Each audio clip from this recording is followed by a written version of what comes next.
Hey friends, if you wish to fix Microsoft Visual C++ runtime library error on Windows 11, then please watch this video. I will guide you through the resolution. Search for programs and features. Okay,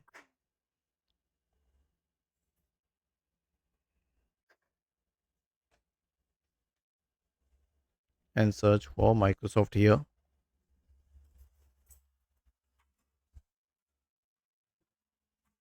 Or we can scroll down and you'll find the Microsoft C++ C distributable.